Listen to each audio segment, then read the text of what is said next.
I couldn't reach my daughter for 5 days. When I went to her house, IHEARD scratching under the BD chapter 1 the phone went to voicemail again. That made 37 times in 5 days. I kept a little tally on the notepad by the kitchen phone, the one with the daisy pattern Emily gave me for Mother's Day 3 years ago. Each checkmark looked like a small wound. I pressed redial. The automated voice told me the subscriber was unavailable. Same thing it said on Monday. Same thing on Tuesday. Same thing every day since. I am a retired schoolteacher. I know routine. I know what it feels like when a pattern breaks. Emily called me every evening at 6:15. That was our time. She would be in her kitchen after work, stirring a pot of something, and she would tell me about her day at the dental office. She was a hygienist. She would complain about the new fluoride gel or laugh about a patient who fell asleep in the chair. That was our rhythm. That was the anchor of my day. Sunday came and went with no call. I told myself she was tired. She had been working extra shifts to save for a vacation. She wanted to take Leo to Disney World. Leo was 7. He had a laugh that could fill a room. I told myself she was just busy planning. Monday passed. I left a message. Sweet ART, just checking in. Call your mother. Tuesday another. Emily, I am getting worried. Please call. Wednesday, I drove to the grocery store and bought a rotisserie chicken because I could not focus on King. I ate it standing over the sink. I did not taste a single bite. By Thursday morning, my stomach was in knots. I could not eat. I could not sit still. My hands shook when I held my coffee cup. I called my son Michael in Chicago. He is a financial analyst, always buried in spreadsheets. He answered on the second ring. Mom, what is wrong? He knew something was off. He always knows. Have you heard from your sister? I asked. I tried to keep my voice steady. I failed. No, not since last week. Why is everything okay? I cannot reach her, Michael. It has been 5 days. He paused. I heard him typing. Probably looking at a calendar, trying to make sense of it. That is not like her, he said. His voice had an edge now. Worry. When Michael worries, it is real. He is the level-headed one. He held my hand at my husband's funeral. He made the phone calls. He does not panic without reason. I am going over there, I said. I am driving to her house right now. Mom, wait. Let me try her. Maybe she lost her phone. Maybe she just forgot. Emily does not forget. She does not lose things. I raised her better than that. My voice cracked. I pressed my palm against my forehead. The heat behind my eyes was building. Something is wrong. I can feel it in my bones. Okay, he said. Okay, I am calling the local police. I will have them meet you there. Do not go inside alone. Do you hear me? I hear you. I hung up. I did not listen. I knew what the police would do. They would take reports. They would say she went on a trip. They would tell me to be patient. I had been patient for 5 days. 5 long, quiet days in a house that suddenly felt too big. My husband had been gone for 6 years. The silence was familiar. But this silence was different. This was hollow. This was a held breath. I grabbed my car keys from the hook by the door. They hung next to a photo of Emily and Leo at the beach. Leo had a plastic bucket on his head. Emily was laughing so hard she was bent over. I looked at that photo and my chest tightened. I thought about her soft hands.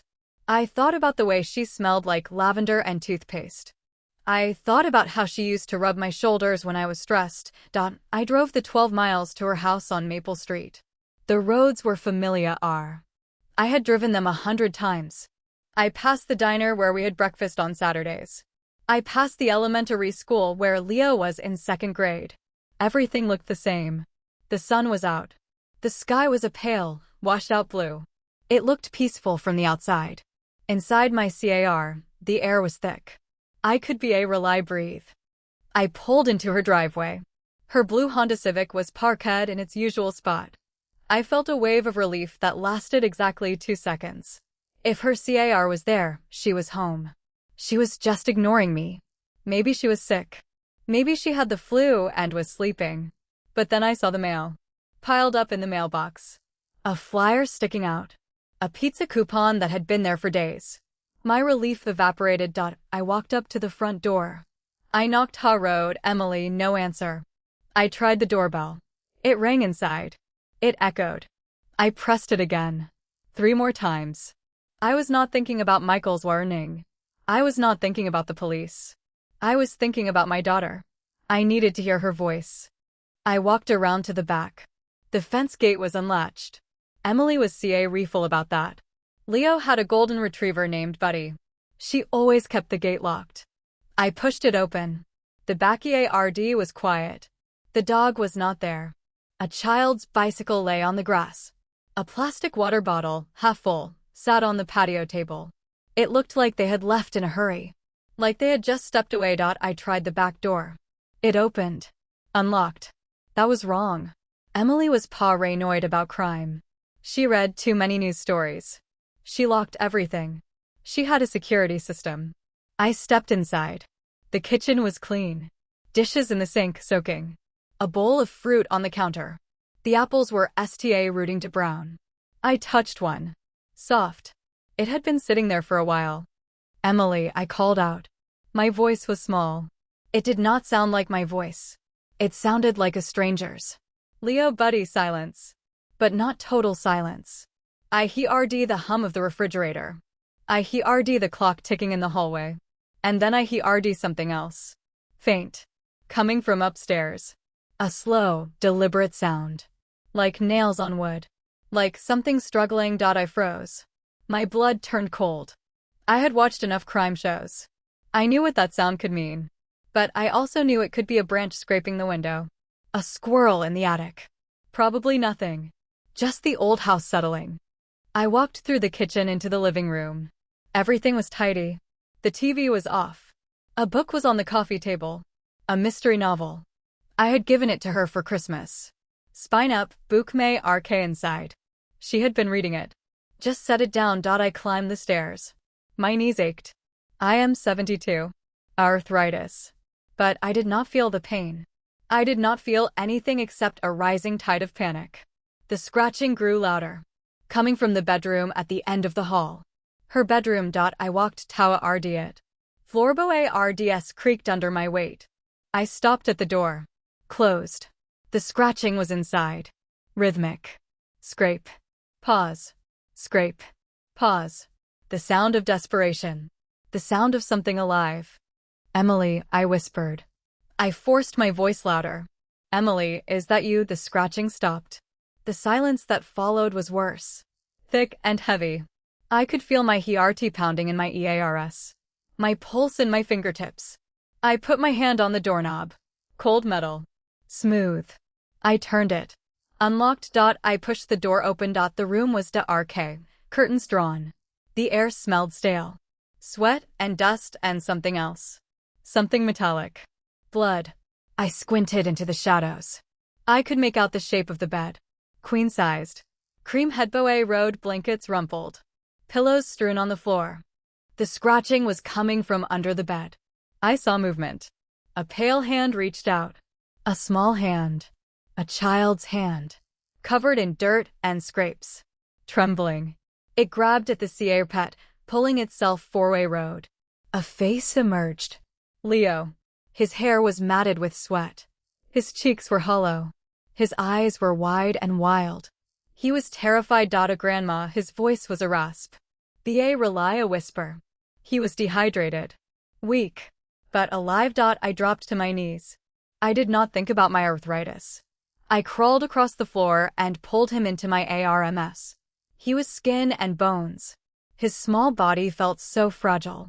He was shaking. Crying. Making a sound that was not quite a sob. A keening. The sound of a child who had given up hope and found it again. Leo, baby, what happened? Where is your mother? He did not answer. He just pointed at the bed.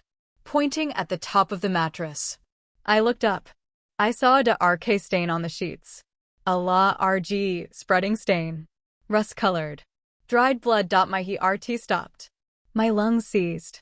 My brain refused to process what I was seeing. I looked back at Leo. He was trying to speak. His mouth was opening and closing. He was so dry. Lips cracked. Tongue thick and paw urged. Water, he said. I need water. I could not move. I held him. I rocked him. I was trying to comfort him, but I was the one who needed comfort. My mind was screaming. A white noise that drowned out everything. Then I heard another noise. From the closet. A soft thud. A shuffle. I turned my head. The closet door was closed. Sliding door with mirrored surface. I could see my own reflection. I looked like a ghost. Hair wild. Skin pale. Eyes hollow. I read at myself. I saw Leo in my ARMS. I saw the blood on the bed. I saw the closet. A piece of me knew what I would find. A piece of me knew my life was about to change forever. But I still had to look. I shifted Leo to my side. He was too weak to hold on. He slumped against the bed frame. I shuffled toward the closet. My body felt heavy. My legs like lead. I reached out a trembling hand and touched the mirror. Cold. I slid the door open. The first thing I saw was a foot. Wearing a pink sock. Emily's favorite socks. I had bought her that pack for her birthday. The foot was attached to a leg, bent at an unnatural angle. And then I saw the rest of her, crumpled on the floor of the closet. In a heap. Eyes closed. Face peaceful. But a wound on her head. A deep gash above her ear. Dried blood caked her hair. Her skin was waxy. The color of old paper. I was certain she was dead. I screamed. The sound came from deep within me. A raw animal sound. A mother's soul shattering. I collapsed to my knees. I reached for her. I touched her cheek. Cold. So cold. I touched her neck. I felt for a pulse. My hands were shaking. I could not find one. I pressed harder, desperate. And then I felt it. A faint flutter. A weak, unsteady beat.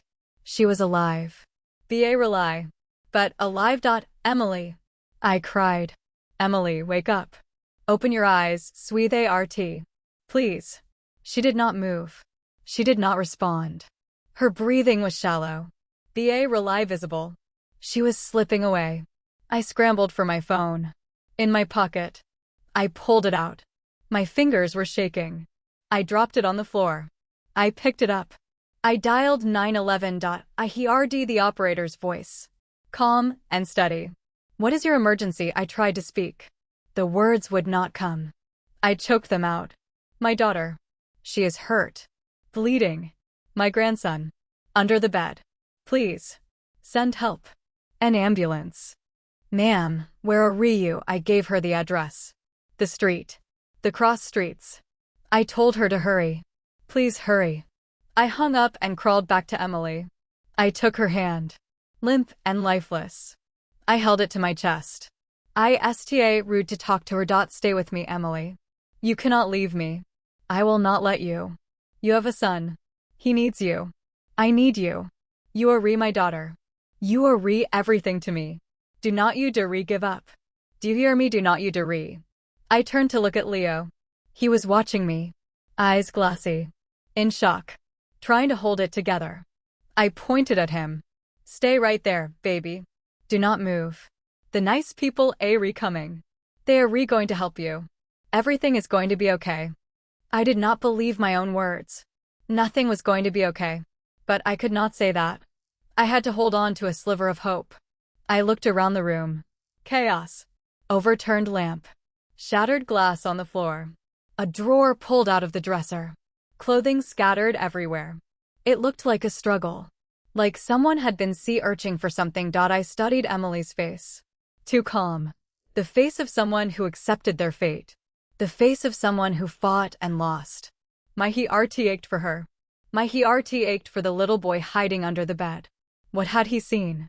What had he heard? The thought made me sick. I heard sirens in the distance. Getting closer. The cavalry was coming. But I knew in my gut it might be too late. I looked at the wound on Emily's head. Deep. Severe. She had lost a lot of blood. I looked at her fingernails. Broken. Bloody. She had scratched at the floor. She had tried to crawl. She had tried to reach her son. The sirens grew louder. Red and blue lights flashed through the window. Doors slamming. Boots pounding on the stairs. Paramedics rushed into the room. They pushed past me. They surrounded Emily. They sta root shouting medical jargon I did not understand. I backed away. I went to Leo. I scp'd him up. He was limp. Ba rely conscious. A paramedic came to me. A young woman with a kind face. Ma'am, we need to take the boy. He is severely dehydrated. He needs medical attention. I handed him over. I did not want to let go, but I knew he needed more help than I could give. I watched them carry him out. An oxygen mask on his face. And 4 in his arm. I felt like I was watching a nightmare. Like I was outside my own body. The police came next. A detective with a tired face and a worn-out suit introduced himself. Detective Harris. He asked a lot of questions. I could not answer all of them. My mind was foggy. I told him everything I knew. The phone calls. The 5 days of silence. The scratching. The blood. Who would do this? I asked him. Who could hurt my daughter? She was a good person. A mother. A daughter. She did not deserve this. He did not answer. Just nodded. Wrote in his notebook. He was looking for clues. I knew he would not find them. This was not random. Personal. Someone had targeted her. Broken into her home. Hurt her. Hurt her badly. I stood in the hallway. I watched them take Emily out on a stretcher. Covered in a white sheet. Pumping air into her lungs. Working on her. Her face was pale. Lips blue. I kissed her forehead. I whispered in her ear. I will find them, Emily. I will find whoever did this. I promise you. I stood in the hospital corridor and watched them roll Emily through the double doors. The wheels squeaked. The fluorescent lights buzzed overhead. I caught a glimpse of her face before they blocked my view. Pale. Bloodless. A ghost in a white sheet. The doors swung shut behind her, and I was alone. Alone with the hum of the machines and the sound of my own ragged breathing. A nurse touched my arm. Her name was Brenda. She had a kind face and soft hands. She guided me to a small waiting room with plastic chairs and a flickering television. She handed me a cup of coffee that I could not drink. I just held it. The RMTH seeped into my palms. I read at the wall. I counted the tiles. I tried to stop my mind from racing. They told me Emily was in surgery. They told me a neurosurgeon was working on her. They told me she had swelling in her brain. They told me they had to relieve the pressure. They used words like hematoma and craniotomy. I did not understand them. I only understood one thing. My daughter was fighting for her life. I sat in that chair for hours. The television played a game show. People were laughing, cheering, winning money. I watched them with detached numbness. How could the world keep spinning? How could people keep smiling? My daughter was in an operating room. My grandson was in a children's hospital across town. And I was stuck in this plastic chair with cold coffee and a broken heart. A social worker came to see me. Her name was Patricia. She wore a sensible blouse and a compassionate smile. She sat down beside me. She asked me if I had anyone to call. I told her about Michael. She helped me dial his number. I heard his voice on the other end.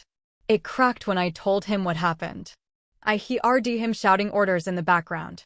He was booking a flight. He was coming home. Patricia asked me about Leo. She said they had taken him to the pediatric wing. He was stable. He was receiving fluids and nutrition. He was going to be okay. Physically, anyway. His body would heal. The rest of him would take much longer. I asked to see him. She nodded. She led me through a maze of hallways. We passed rooms with children inside. Some were crying. Some were sleeping. Some were connected to machines that beeped and whirred. It was a world of suffering. A world of quiet desperation. I walked through it like a ghost. Leo was in a private room. He was lying in a bed that was too big for him. His face was gaunt. His eyes were sunken. But he was clean. He was safe. A nurse had washed his hair and changed his clothes. He looked like a different child. He looked like a stranger. I walked to his bedside. I took his small hand in mine. He did not flinch. He did not pull away. He just read at the ceiling. His eyes were open, but they saw nothing. They were far away. Lost in some dark place where I could not follow. Leo, I whispered. It is Grandma. I am here. You are safe. No one is going to hurt you. He blinked. That was all. A slow, deliberate blink. He did not turn his head. He did not squeeze my hand. He was trapped inside himself. A prisoner in his own mind. I stayed with him for a long time. I did not talk much. I just held his hand and prayed. I prayed for strength. I prayed for healing. I prayed for justice. I prayed that the monster who did this would be found and punished. A doctor came in. He was young. He had a BARD and tired eyes. He introduced himself as Dr. Evans. He said Leo was showing signs of severe psychological trauma. He said he had witnessed a violent event. He said he might not speak about it for a long time. He might never fully recover. He said therapy would help. But it would take years. Maybe a lifetime. I nodded. I understood. I had seen this before. In my years of teaching, I had seen children who came to school with bruises on their arms. Children who flinched when someone raised their voice. Children who ride the weight of violence on their small shoulders. Leo was one of them now. He was one of the wounded ones. I kissed his forehead. I told him I would be back. I walked out of the room. My legs were shaky. My head was spinning. I leaned against the wall. I closed my eyes. I took a deep breath. I forced myself to keep moving. I went to the surgical waiting array. I sat back down in my plastic chair. I waited. The minutes stretched into hours. The coffee in my cup grew cold. I watched the sunset through the window. Orange and red and gold. A beautiful sunset. A cruel joke. The world was beautiful and my world was shattered. At 9 o'clock, the surgeon came out. He was an older man with silver hair and steady hands. He had removed his surgical cap. He looked exhausted. He walked over to me. He sat down beside me. He did not smile. Your daughter is alive, he said. The surgery was successful. We relieved the pressure in her brain. She is stable. I felt a wave of relief. A flood of emotion. I sta root to cry. Tears streamed down my face. I could not stop them. I cried for Emily. I cried for Leo. I cried for myself. I cried for everything that had been taken from us. But, he said. And that one word stopped my heart. There was significant damage to her brain, he continued. The trauma was severe. She is in a coma. We do not know when she will wake up. We do not know if she will wake up. We have to be realistic. We have to be prepared for the worst. I nodded. I could not speak. I could not find the words. He squeezed my shoulder. He said he was sorry. He said they would do everything they could. He said they would not give up on her. He walked away. I was alone again. I sat in that chair until midnight. A nurse came and told me I could see her. I walked into the ICU. It was a quiet room, full of beeping machines, full of gentle shadows. Emily was in a bed in the corner. She looked so small, so fragile. Tubes and wires connected her to the machines. A ventilator breathed for her, and fluoride dripped into her arm. Her face was swollen, bruised. A white bandage covered her head. I sat down beside her. I took her hand. It was cold, lifeless. I squeezed it gently. I leaned in close. I whispered in her ear. I am here, Emily. Your mother is here. I am not leaving. I am going to stay right here until you wake up. So you better wake up soon. Because I do not want to spend the rest of my life in this chair. I stayed with her all night. I did not sleep. I just watched her chest rise and fall. Rise and fall. Rise and fall. Each breath was a small victory. Each heartbeat was a miracle. She was fighting. She was holding on. She was not giving up. In the morning, Michael arrived. He burst through the ICU doors. His face was red. His eyes were swollen. He had been crying on the plane. He had been crying the whole way. He ran to Emily's bedside. He grabbed her other hand. He sta root talking to her, begging her to wake up, pleading with her to come back to him. She is going to wake up, he said. He looked at me. She is going to wake up. I know she is. She is a fighter. She is my sister. She does not give up. I nodded. I wanted to believe him. I wanted to believe it with all my heart. But deep down, I was afraid. Deep down, I thought I had lost her. I left the ICU for a while. I needed air. I needed to clear my head. I walked down to the hospital cafeteria. I bought a cup of tea. I sat at a small table by the window. I watched the people outside. Nurses on their breaks. Patients in wheelchairs. Visitors holding flowers. Ordinary people living ordinary lives. I envied them. I envied their normalcy. I wished I could go back to my ordinary life. The life I had 5 days ago. Before the silence. Before the scratching. Before the blood. I thought about the house. I thought about the scene. The overturned lamp. The shattered glass. The rummaged drawers. Someone had been looking for something. Someone had been searching for something valuable. Or something dangerous. I thought about Emily's face. The calm expression. The acceptance. She knew her attacker. She had looked at him. She had recognized him. That is why she fought. That is why she tried to crawl away. She knew what he was capable of. I thought about Leo. Under the bed. Hiding. Hearing everything. Seeing everything. Too scared to come out. Too scared to move. He had stayed there for 5 days. 5 days with no food. No water. No contact. Just the body of his mother in the closet, and the sound of his own heartbeat. How had he survived? How had he not lost his mind? My tea grew cold. I threw it in the trash. I walked back to the ICU. Michael was still there. He was holding Emily's hand. He was talking to her. He was telling her about his job. About his boss. About a new project he was working on. He was trying to bring her back. Trying to pull her out of the darkness. I sat down on the other side of the bed. I joined him. I sta root talking too. I told her about the weather. About the birds outside her window. About a recipe I had tried and failed. I told her about the funny thing Leo said last week. I told her about the good memories. The happy times. The laughter. We talked to her for hours. A whole day passed. Then another. We took turns sleeping in the plastic chairs.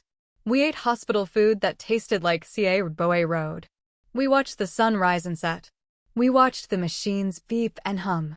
We watched and we waited. On the 3rd day, a nurse came in. She had a stern face and a no-nonsense attitude. She said visiting hours were over. She said we needed to go home and rest. She said we would not do Emily any good if we collapsed from exhaustion. She was right. I knew she was right. But I did not want to leave. I felt like if I left, I was abandoning her. I felt like she needed me there.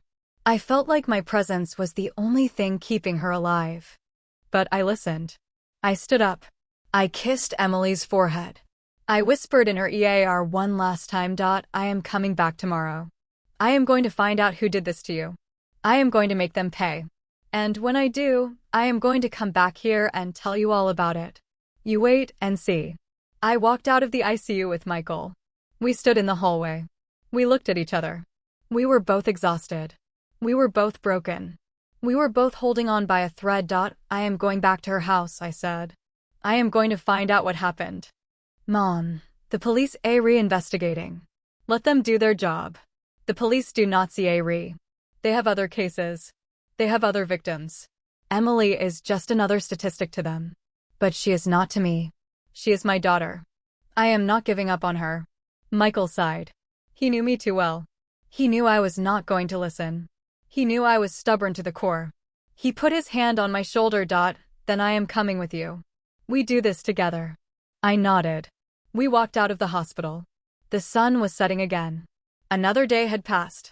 Another day without answers. Another day without justice. But that was about to change. I was going to find the truth. No matter what it took.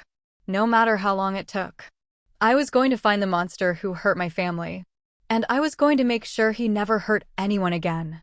Michael and I drove back to Emily's house in silence. The streets were dark now. Streetlights cast long shadows on the pavement.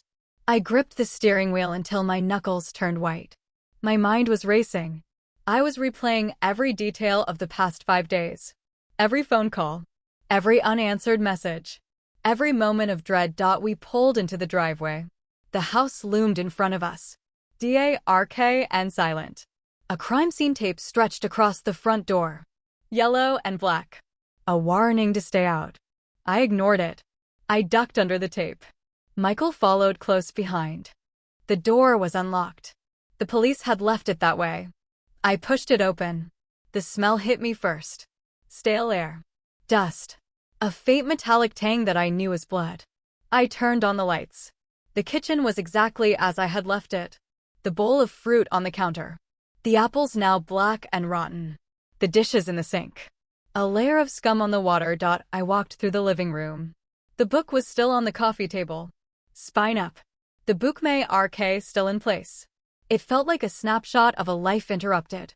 A life put on pause. A life that might never resume. Michael stood in the doorway. He looked around. His face was pale. His jaw was tight. He was trying to be strong. For me. For Emily. For Leo. But I could see the cracks.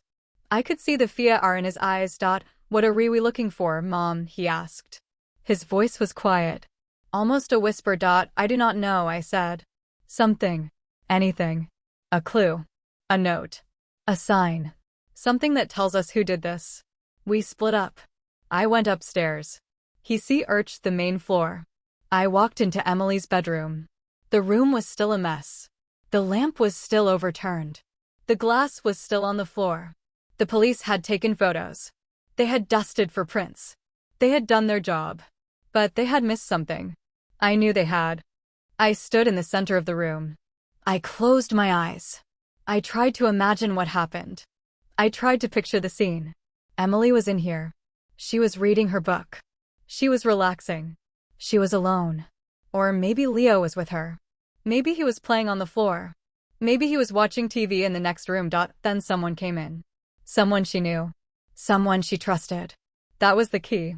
She let them in. She did not fight them at the door. They were a friend. A colleague. A family member. Someone who had a reason to be there. They argued. I could picture the raised voices. The angry gestures. The escalating tension. Emily was not a confrontational person. She would have tried to calm them down. She would have tried to reason with them. But they were beyond reason. They were desperate. They were dangerous. The attack was brutal. A lamp to the head. A blow meant to kill. Or at least to silence. Emily fell. She tried to crawl away. She left a trail of blood on the floor. She made it to the closet. She tried to hide. But they found her. They left her there. They left her to die. I walked over to the closet. I slid the door open. The space was empty now. The police had taken the bedding. They had taken the clothes. They had taken everything that might hold evidence. But the bloodstain was still there. A dark brown patch on the carpet. A reminder of what had happened. I knelt down. I touched the stain. It was dry. Crusty. I pulled my hand away. I felt sick. I felt angry. I felt a rage building inside me. A cold, hard rage that gave me strength. I searched the closet. I ran my hands along the shelves. I felt for something hidden. Something tucked away. Something that the attacker might have missed. My fingers brushed against a loose board in the back wall. It moved. I pushed it. It gave way.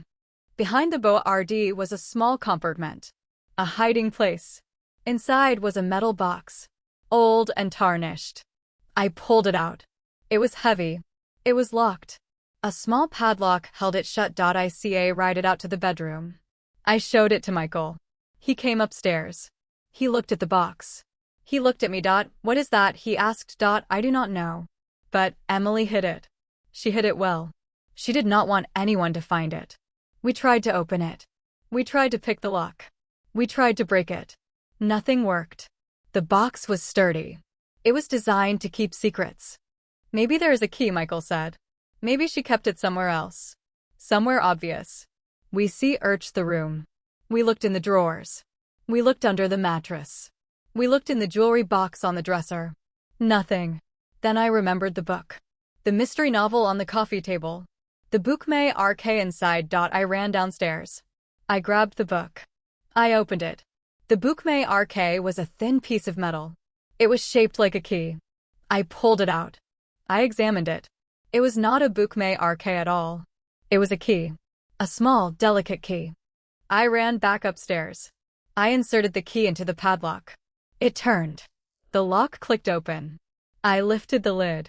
Inside the box were letters. Old letters. Yellowed with age. Tied with a faded ribbon. I picked one up. I unfolded it. I sta root to read. The handwriting was elegant. Flowing cursive. Old-fashioned. The letter was dated 50 years ago. It was from a man named Charles. He wrote about love. About passion. About a secret romance. About a promise that was never kept. I read another letter. And another. The story began to unfold. A forbidden love affair. A woman married to another man. A man who was not her husband. A child born out of wedlock. A child given away. A family secret buried for half a century. This is about Grandma, I said. My voice was shaking. My mother. Emily's grandmother. She had an affair. She had a child. She gave it up. She never told anyone. Michael read over my shoulder. His eyes widened. He could not believe it. Neither could I. My mother was a practical woman. A no-nonsense woman. She was a good wife. A good mother. She was not the type to have secrets. But here they were. In black and white. She kept this hidden for so long, I said. She took it to her grave. She never told a soul. Not even me. I kept reading. I found a name. Charles Westbrook. The name of Emily's boss. Peter Westbrook's father. The pieces sta root to come together. The connection was clear. Peter Westbrook was Emily's half-brother. My half-brother. A child my mother gave away. A child raised by another family. I felt dizzy. I sat down on the edge of the bed. The world was spinning. Everything I thought I knew about my family was wrong. Everything was a lie. Emily found these letters, I said. She found them in the attic. She read them. She connected the dots. She realized she was related to her boss's husband. And that is why she was attacked, Michael said. Peter Westbrook found out. He did not want the truth to come out. He did not want his family to know. He did not want his reputation ruined. He tried to silence her. I nodded. It made sense. It was a motive. A powerful motive. A man with everything to lose. A man who would do anything to protect his secret. We have to tell the police, Michael said. We have to show them this evidence. Not yet, I said. We need more. We need to be sure. We need to find something that ties him directly to the crime. I looked at the letters. I looked at the box. I looked at Emily's blood-stained closet. I felt the rage building again. It was not a hot rage. It was cold. Focused. Determined. I knew what I had to do. I had to confront Peter Westbrook. I had to look him in the eye. I had to see his reaction. I had to make him slip. I had to catch him in his own lies. We are going to see him, I said. Tomorrow. We are going to his office. We are going to ask him some questions. Mom, that is dangerous. He already attacked one person. He might attack you too. He will not see me coming, I said. I am just an old woman. A grieving grandmother. A lost and confused mother. He will not see me as a threat. And that is exactly how I want it. I packed up the letters. I put them back in the box. I locked it. I hid it in my bag. I looked around the room one last time. I said a silent goodbye. I promised Emily I would find the truth. I promised her I would not let her down. We drove home in silence. The roads were empty. The night was dark. The stars were hidden behind clouds. It felt like the whole world was mourning. It felt like the whole world was holding its breath. I went to bed, but I could not sleep. I lay in the darkness and read at the ceiling. I thought about my mother. I thought about her secret. I thought about the child she gave away. I thought about the pain she must have felt. The shame. The guilt. She carried that burden for the rest of her life. She died without ever telling anyone. I thought about Emily. She found the truth. She uncovered the secret. She tried to do the right thing. She tried to reach out. She tried to build a bridge. And she was punished for it. Beaten. Left for dead. Her life shattered. I thought about Leo. The innocent child caught in the middle. Traumatized. Read. Forever changed. He would never be the same. None of us would. I thought about Peter Westbrook. The man who did this. The man who thought he could get away with it. The man who thought he could hide behind his wealth and his status. He was wrong. He was dead wrong. At dawn, I got up. I showered. I dressed. I put on my best clothes. A simple dress. A cardigan. Comfortable shoes. I looked like a grandmother. I looked harmless. I looked like someone who could be easily dismissed. Michael drove me to the dental office. He waited in the car. He was ready to call the police if something went wrong. I walked in alone. The receptionist smiled at me. She asked if I had an appointment. I need to see Peter Westbrook, I said. It is a family matter. She looked uncertain. But my face was calm. My voice was steady. She picked up the phone. She made a call. She told me to wait. I sat down in the waiting room. I picked up a magazine. I flipped through the pages. I did not read a single word. My mind was focused. My heart was pounding. I was ready. Peter Westbrook came out. He was tall, handsome, well-dressed. He looked like a successful businessman. He looked like a man with no worries. He looked like a monster in disguise. He smiled at me. A charming smile. But I saw the flicker in his eyes. The nervousness. The fear. He knew why I was there. He had been waiting for this moment. Can I help you? He asked. Yes, I said. I need to talk to you about Emily. I know about the letters. I know about your father. I know you are my half-brother.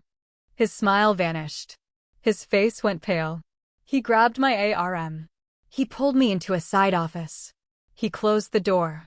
He locked it. Where did you get that information? He hissed. His voice was cold. Dangerous. The mask had slipped. I saw the real Peter Westbrook. The man who attacked my daughter. The man who left her to die. I found the letters in the attic, I said. My mother wrote them to your father. She gave up a child. Your father raised him. That child is you. He read at me. His eyes were wide. His hands were shaking. He was losing control. You do not understand, he said. You do not know what you are talking about. You are making a mistake. I am not making a mistake, I said. I know exactly what I am talking about. And I know exactly what you did. You attacked Emily. You tried to kill her. You left her to die in her own closet. He lunged at me. He grabbed me by the throat. He squeezed. I could not breathe. I struggled. I clawed at his hands. But he was too strong. He was too desperate. And then the door burst open. Police officers flooded the room. They pulled him off me. They wrestled him to the ground. They handcuffed him. They read him his rights. Michael was there. He was holding his phone. He had called them. He had been watching through the window. He had seen everything. I collapsed to the floor. I gasped for air. I held my throat. My body was shaking. But I was alive. I had won. I had gotten my justice. I looked at Peter. He was on the floor. His face was red. His eyes were wild. He was screaming. He was cursing. He was a broken man. A pathetic man. A man who had lost everything. I stood up. I walked over to him. I looked down at him. I felt nothing. No pity. No mercy. Just a cold, hard satisfaction. You will rot in prison, I said. You will spend the rest of your life paying for what you did. And when you die, you will go to hell. Where you belong. He spat at me. But I did not flinch. I had faced worse. I had faced the worst. And I had survived. I was a mother. I was a grandmother. And I was a fighter. I would never stop fighting. Not for Emily. Not for Leo. Not for my family. The police station was cold. The fluorescent lights hummed overhead. I sat in a hard plastic chair in a small interview room. A cup of lukewarm water sat on the table in front of me. I had not touched it. My throat was still sore from where Peter had grabbed me. My voice was hoarse. But my mind was clear. Detective Riss came in. He had a file in his hand. He sat down across from me. He looked different now. More serious. More focused. He had been wrong about the case. He had been ready to write it off. Now he knew the truth. Now he had a suspect. Now he had a confession. Mrs. Patterson, he said. I need to ask you some questions. About the letters. About the connection. About everything. I nodded. I told him the whole story. From the beginning. The missed calls. The 5 days of silence. The scratching under the bed. The discovery of Emily in the closet. The CRCH for answers. The letters in the attic. The name Charles Westbrook. The connection to Peter. The confrontation. He listened. He took notes. He did not interrupt. When I was done, he leaned back in his chair. He looked at me with a mixture of respect and pity. "You are a brave woman," he said. "Most people would have given up. Most people would have let the police handle it.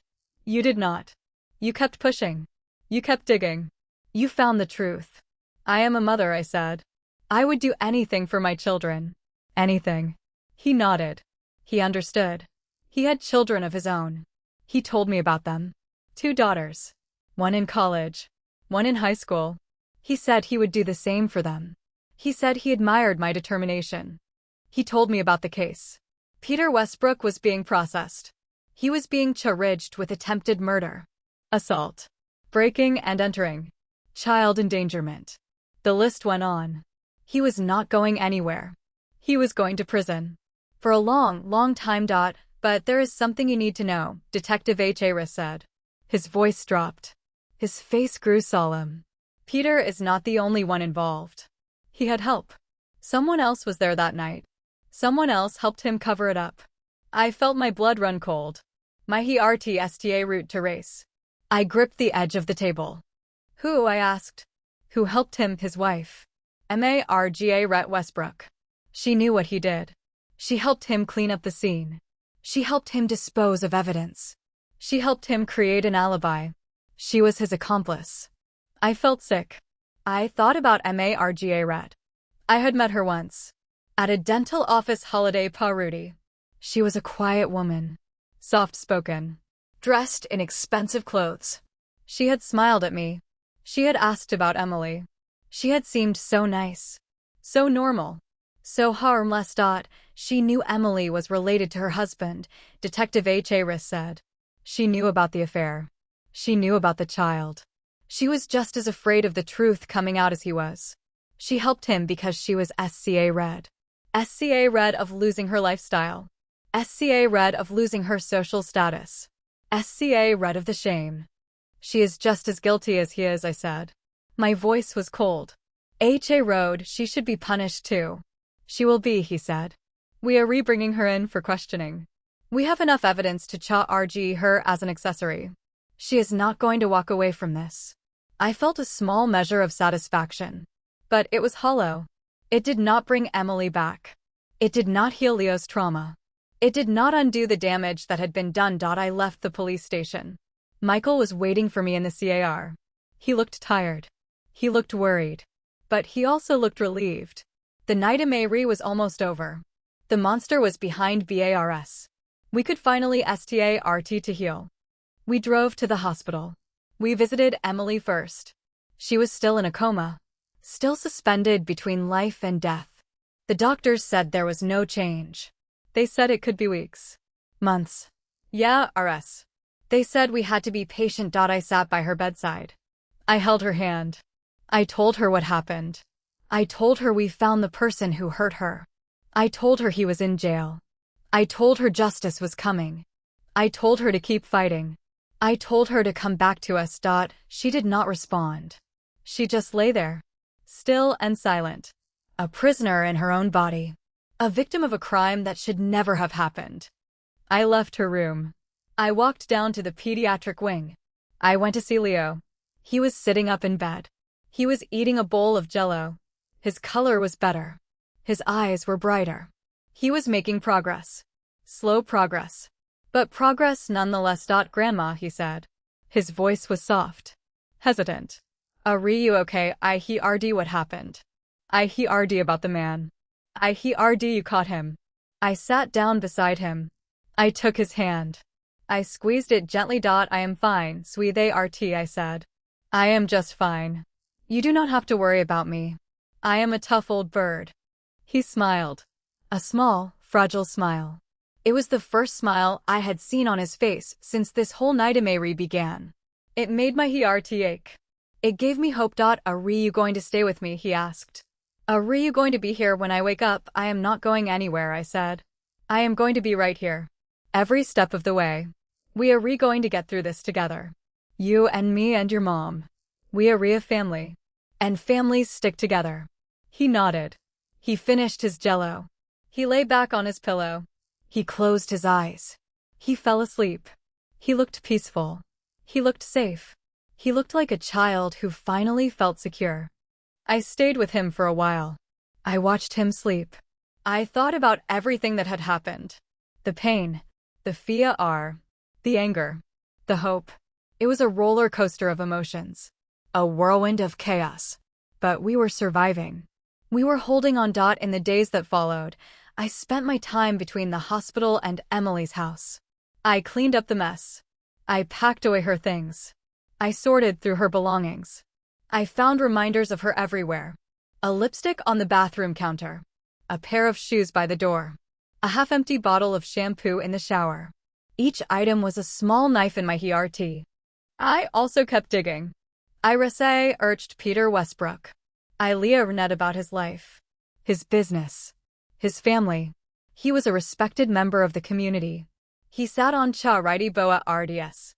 He donated to local schools. He was the last person anyone would suspect of a violent crime. But that was the point. He used his reputation as a shield. He hid behind his wealth and status. He thought he was untouchable. But he was not. The truth came out. His secrets were exposed. His lies were unraveled. He lost everything. His job. His reputation. His freedom. His family. His wife was facing charges. His children were ashamed. His life was ruined. And it was all because of a secret. A secret that should never have been kept. A secret that destroyed so many lives. I thought about my mother. I thought about the burden she carried. The guilt. The shame. She kept it hidden for so long. She never told anyone. She never confessed. She died with her secret intact. But secrets have a way of surfacing. They always do. They always find a way out. I thought about Emily. She was the one who uncovered the truth. She was the one who paid the price. She was the one who suffered. But she was also the one who would bring healing.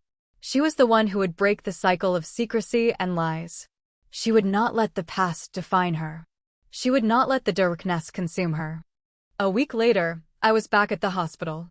I was sitting in the ICU, holding Emily's hand. The room was quiet. The machines were humming. The sun was setting outside the window. The sky was a brilliant orange. It was beautiful. It was peaceful. And then I felt it. A squeeze. A small, gentle squeeze. Emily's fingers curled around mine. I looked up. I looked at her face. Her eyes were open. She was looking at me. She was awake. Mom, her voice was a whisper. A faint, audible whisper. But it was a voice. It was her voice. It was the most beautiful sound I had ever heard. I sta rude to cry. Tears streamed down my face. I could not stop them. I laughed and cried at the same time. I leaned over and kissed her forehead. I am here, sweetheart, I said. I am right here. You are safe. You are okay. Everything is going to be okay. She smiled. A weak, tired smile. But it was a smile. She was back. She was fighting. She was winning. Leo, she asked. Is Leo okay? He is fine, I said. He is getting better. He is strong. He is brave. He is just like his mother. She closed her eyes. She fell asleep again. But this time it was a healing sleep. A restorative sleep. She was on the mend. She was coming back to us. I stayed by her side all night. I held her hand. I watched her breathe. I thanked God for this miracle. I thanked God for bringing my daughter back to me. In the morning, Michael came. He saw Emily. He saw her awake. He saw her alive. He broke down. He cried like a baby. He hugged her. He told her he loved her. He told her she was the best sister in the world. We were a family again. Broken. SCA read. But together. We had survived the storm. We had weathered the worst. We were still standing. And that was everything. I left the hospital that afternoon. I needed some air. I needed some time to think. I walked to a small park, the hospital. I sat on a bench. I watched the children play. I watched the birds fly. I watched the clouds drift across the sky. I thought about the future. It was uncertain. It was scary. There were still challenges ahead. Emily had a long road to recovery. Leo needed therapy. We had to rebuild our lives. We had to find a new normal. But I was not afraid. I had faced the darkness. I had read into the abyss. I had come out the other side. I was stronger. I was braver. I was ready for whatever came next. I stood up. I walked back to the hospital. I walked back to my family. We had a long journey ahead. But we would walk it together. We would hold each other up. We would never give up. Because that is what families do. They fight. They love. They survived. 6 months later, I sat in the same hospital room. But everything was different now. The sun streamed through the window. The birds sang outside. The room smelled like fresh flowers and hope. Emily was sitting up in bed. She was eating Jell-O from a plastic cup. Her hair was growing back. The scar on her head was pink and raw. But she was alive. She was talking. She was herself again. I watched her take a bite of the red Jell-O. She made a face. She said it tasted like medicine. I laughed. It was the first real laugh I had let out in months. It felt good. It felt like the old days. It felt like we were going to be okay. Leo was on the floor. He was playing with a toy truck. He was making engine noises. He was pushing it across the tiles. He was smiling. He was laughing. He was a child again. A child who had been through hell and come out the other side. A child who was learning to trust again. A child who was learning to live again. The doctors said Emily would make a full recovery. She had to go through months of rehabilitation. She had to really learn how to walk. She had to really learn how to talk. She had to work hard every single day. But she was determined. She was a fighter. She had survived. She had not let the attack define her. She had risen from the ashes. I held her hand. I squeezed it gently. I looked into her eyes. I saw the same spark, the same fire, the same spirit she had always had. She was my daughter. She was my hero. Thank you, Mom, she said. Thank you for not giving up on me. Thank you for saving me. I would do anything for you, sweetheart, I said. You are my world. You and Leo are everything to me. We stayed like that for a long time. The sun was setting. The sky was orange and pink. It was peaceful. It was beautiful. It was the kind of moment that made life worth living. It was the kind of moment that reminded me why I was here. Michael came in. He had coffee in his hands. He handed one to me. He handed one to Emily. He sat down in the chair beside the bed. He looked at us. He smiled. It was a genuine smile. A smile that reached his eyes. We did it, he said. We made it. We survived. We did, I said. We survived. And we are stronger for it. We talked for hours. We talked about the past. We talked about the future. We talked about Peter Westbrook. He was in prison. Sentenced to 15 years. He would be an old man when he got out. He would miss his children's lives. He would miss his wife. He would miss everything that was important to him. He had thrown it all away for nothing. He had thrown it all away because he was afraid. Margaret Westbrook was also in prison. She was sentenced to 5 years. She was an accessory. She helped cover up the crime. She helped destroy evidence. She was just as guilty as her husband. She had chosen her lifestyle over justice. She had chosen her reputation over the truth. And she had paid the price. I thought about the letters. I thought about the secrets they contained. I thought about the legacy of lies that had destroyed so many lives. It was a cautionary tale. It was a reminder that the truth always comes out. It was a reminder that you cannot outrun your past. It will always find you. I thought about my mother. I thought about the burden she carried. The guilt. The shame. She kept it hidden for so long. She never told anyone. She died with her secret intact. But secrets have a way of surfacing. They always do. They always find a way out. And when they do, they can cause a lot of damage. They can tear our family's apart. They can destroy lives. But they can also bring healing. They can bring closure. They can bring a new understanding. They can bring a new beginning. Emily reached out and took my hand. She looked at me. Her eyes were soft. Warm, filled with love. Mom, I want to talk about Grandma, she said. I want to talk about the letters. I want to talk about the baby she gave away. I want to understand. I nodded. I was ready. I had been ready for a long time. I told her everything I knew. I told her about the love affair. About the forbidden romance. About the child born out of wedlock. About the adoption. About the secret that was kept for half a century. She listened. She did not judge. She did not condemn. She just listened. When I was done, she squeezed my hand. She was brave, Emily said. She did what she had to do. She made a difficult choice. She gave her child a better life. She sacrificed her own happiness for his. That takes courage. That takes strength. I had never thought of it that way. I had always seen it as a betrayal. A lie. A deception. But Emily saw it differently. She saw it as an act of love. An act of sacrifice. An act of courage. I realized she was right. My mother was not a bad person. She was a flawed person. A person who made mistakes. A person who tried to do her best. A person who loved her children. A person who carried a heavy burden. A person who deserved compassion, not judgment. I felt a weight lift off my shoulders. A weight I had been carrying for months. A weight I had been carrying my whole life. It was gone.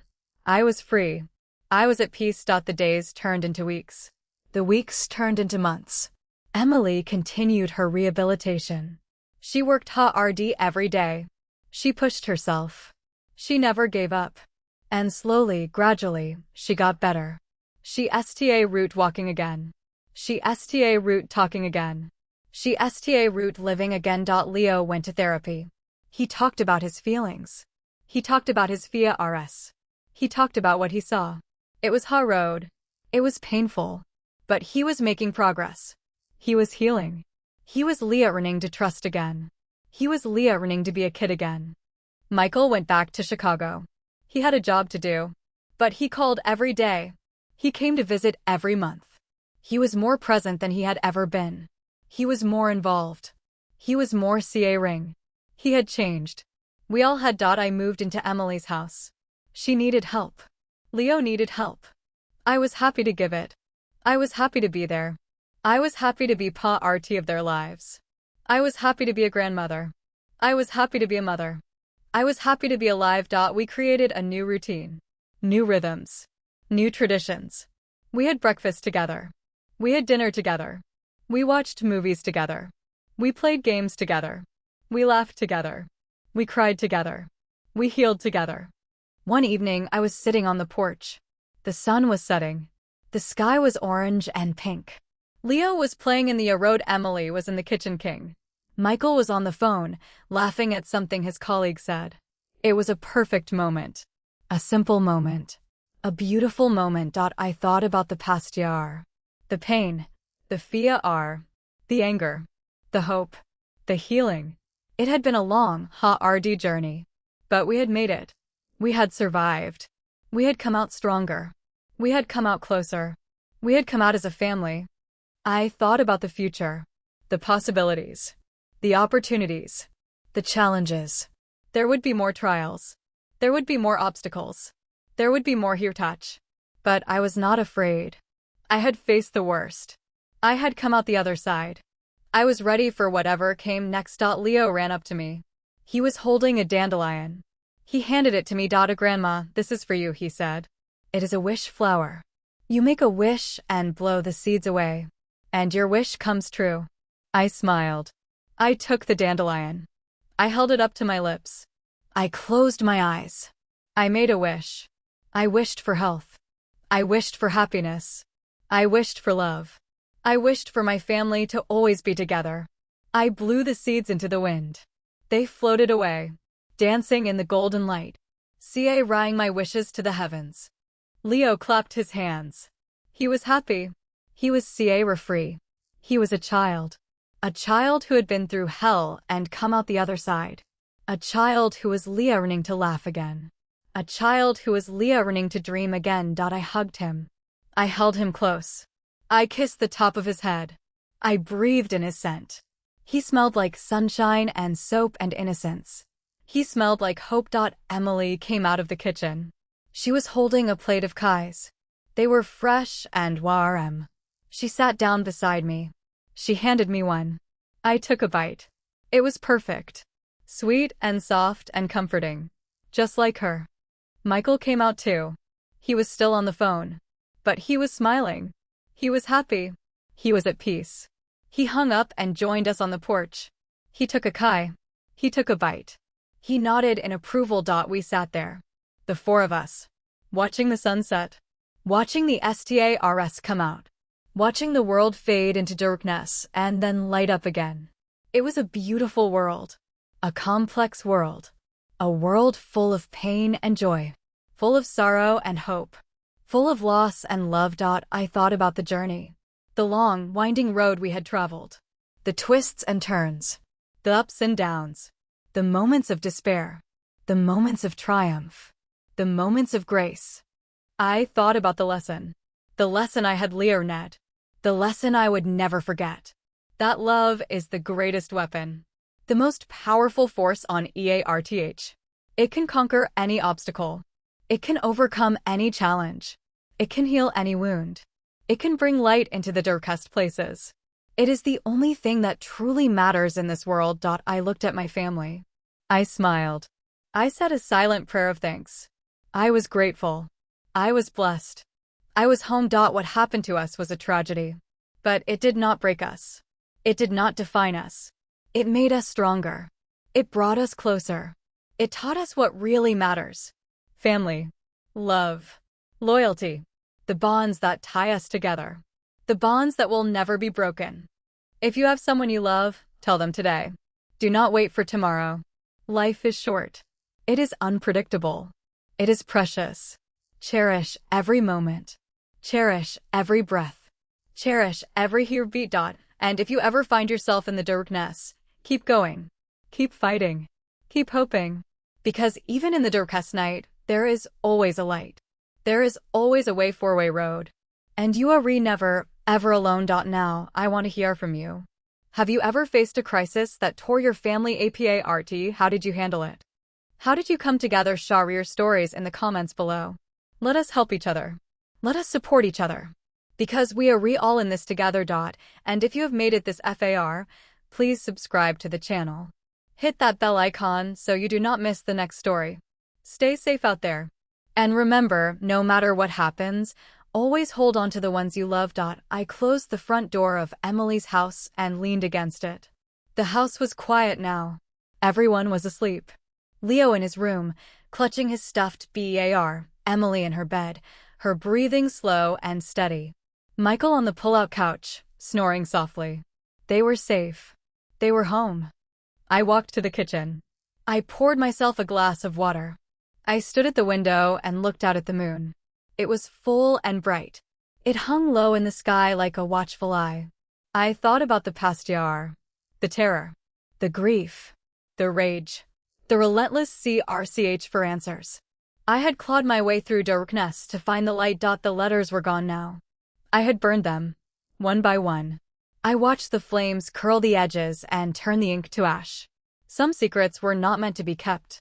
Others were not meant to be shared. My mother's pain was her own. I honored her memory by letting her rest. I would not drag her name through the mud. I would let the past be the past.